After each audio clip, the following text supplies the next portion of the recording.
Good afternoon, everyone. Labas, Bikhair, Labas Alik. I think I should greet my good people of Morocco like that. Thank you very much. My name is Dr. Gafari Lukumon, and this is work with my bosses whose names you can see on the screen. And the title of our paper is Method Loyalty and the Confirmation Machine. So the short version is this. It's a theoretical paper that takes an idea from cognitive science, mindset bias, and asks what it means when students use artificial intelligence to prepare for high stakes examination in African settings. But I don't want to begin with theory, so I want to begin with something I ran a few years ago before any of this was a paper. So let me show you. A few years ago, I gave an LLM, artificial intelligence, large language model, ChatGPT to be precise, a simple task. I asked it to grade two student mistakes. The first one was labeled an American student, so which is a simple, arithmetic 2 plus 3 equals 7. And the second label, as you can see, is came from an African, so 5 plus 6 equals 13. So I want you to look at both,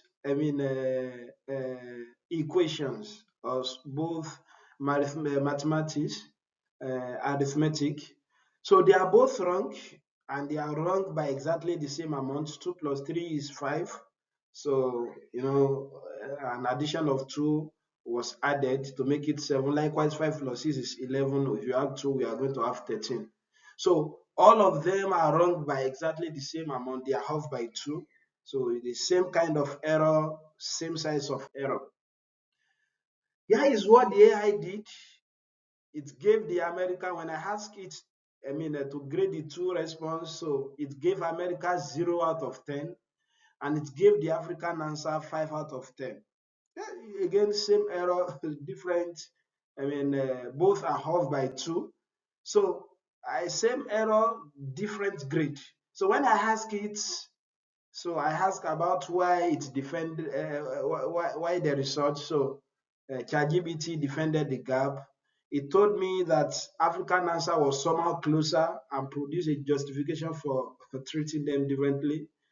So it was when I asked it directly whether ChatGPT is showing a kind of bias because I'm an African, then it stopped.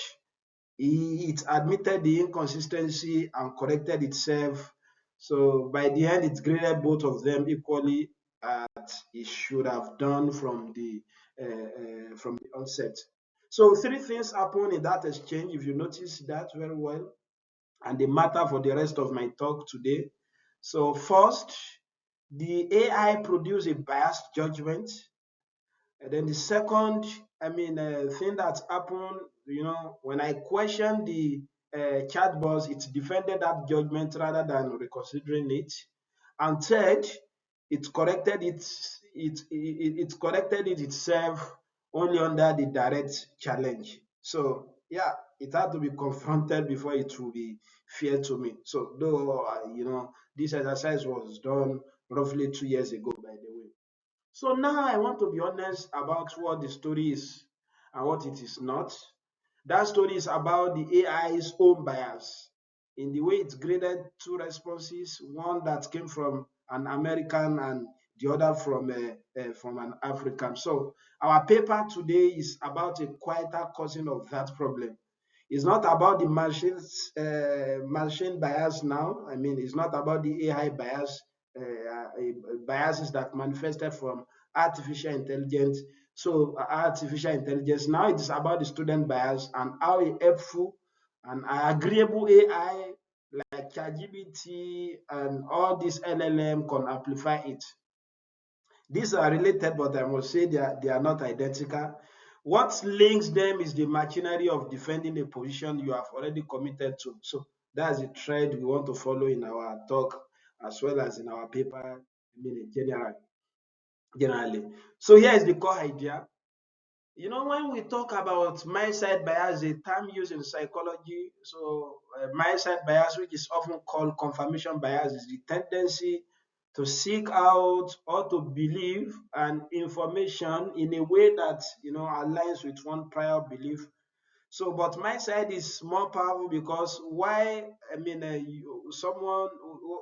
confirmation bias is tendency to believe or interpret an information in a way that aligns with one existing belief. My side bias also, I mean, disqualify information that comes from opposite field, like one opponent. And you can see this mindset bias is normally studied with political or moral confusions, things people feel strongly about and have a stake in. Although this is mathematics, we are talking about mathematics. So mathematics look like the wrong place to find it. You'll be, probably you might be thinking about that because nobody has an ideology about fractions. But we want to argue that a student, does have a side when it comes to, providing a solution to a mathematical problem.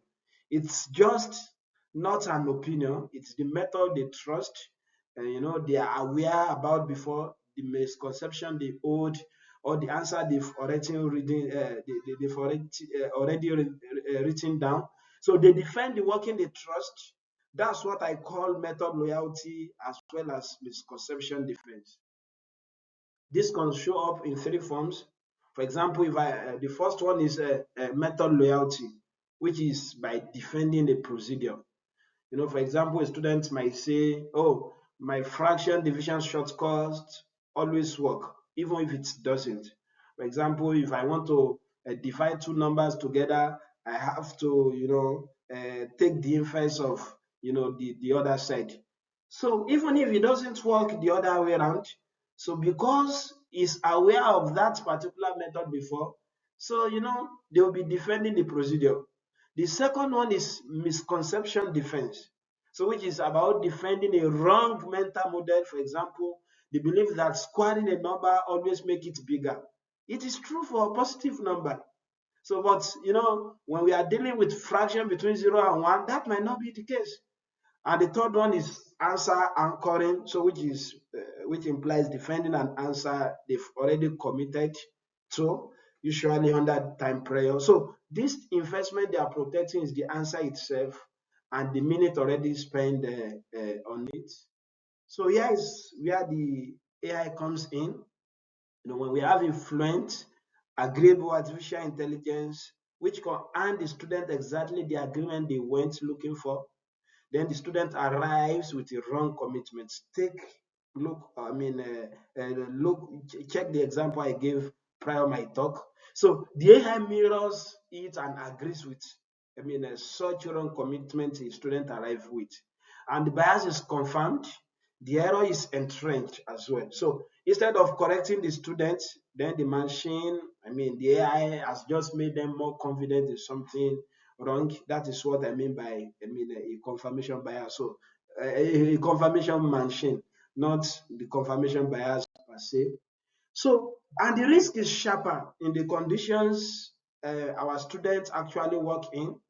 So four constraints make the trap worse. I'm going to explain. First one, metered and limited data in some of the sub-African country and Africa in general. So where every exchange has to come with a real cost. So I think, for example, now that's why many people resort to using IMWI network here in Morocco. I'm not advertising for anyone. So we have like Maroc Telecom as well. As you are using some of, we have Orange, as you are using some of them, they will be taking, your data. So, second is shared devices. The reason why I mentioned the limited data is that, take a look at an example of a student in high school. He or she might not be able to get money to buy some of these data. So, second is shared devices. So, sessions are short, interrupted as well as, rarely revisited. Third, so there's code switching between, the language of instruction, which is usually English for some of them who are from Anglophone country, as well as the mother tongue.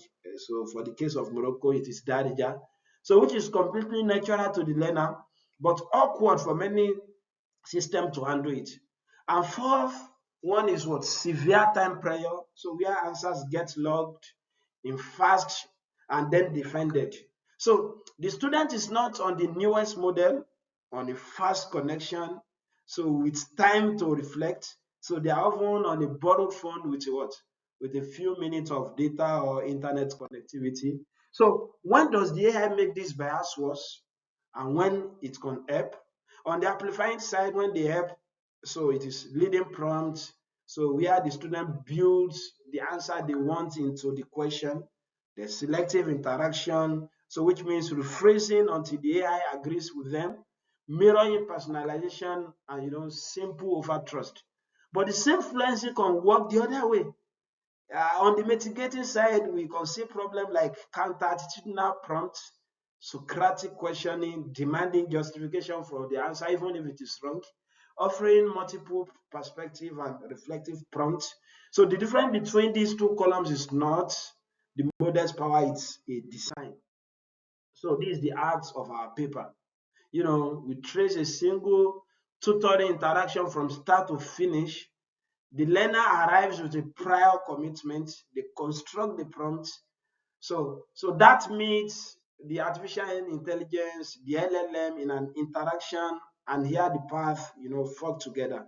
Down one path, so the amplifying path, cognitive processing leads to reinforced bias, and down the other, the mitigating part, the same processing leads to bias reduction. So the key point I'm making is this. So the decisive moment is not the AI's answer on its own. It is this fork, so whereby the method lawyer prompt meets a system that either confirms it or challenges it. So that fork is where the learning is won or lost because of the time. So what will a bias aware tutor actually do? 5 things. So which we propose. We have the counter attitudinal prompting, multiple perspective explanation, the confidence calibration, reflective questioning, and the structured debate mode. So, but and this matters. So this have to survive within the African context. So two constraints before that can work. One, it has to work in 1 or 2 turns because students cannot afford the 20 message dialogue on limited data. They have limited to internet connectivity. And two, it has to allow code switching. So meeting learner in the language of instruction, which can be English, as well as their mother tongue, which can be Yoruba, like our language, as well as Darija.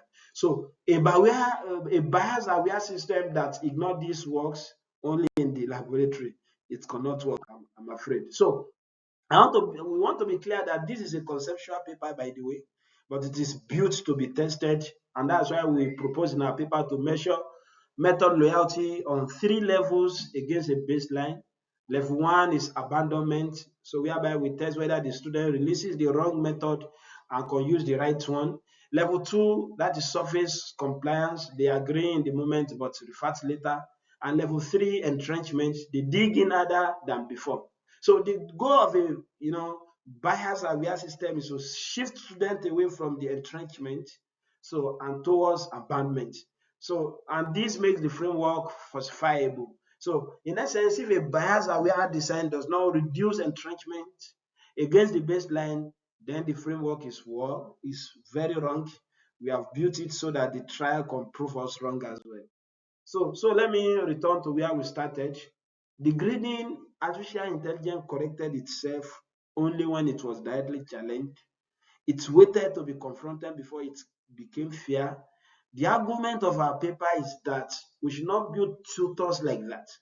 We should design tutoring AI that challenges the student bias by default, rather than one that waits to be challenged into honesty. So I will leave you with the line that sums up the whole paper. So the educational value of an AI tutors depends not only on the accuracy of the answer alone, but on how it shapes the learner reasoning. So from where I'm going to stop here this afternoon. Thank you very much for your attention, and I'm happy to take any question if there are any. Yeah, thank you very much. Again, my name is Dr. Gafari Lokumo, and many thanks to All the authors in this paper, Dr. P.I. Farayola, Dr. Ehem Balagade, Dr. T.M. Ashiru, and Professor Ebenezer Isenogo. Thank you very much.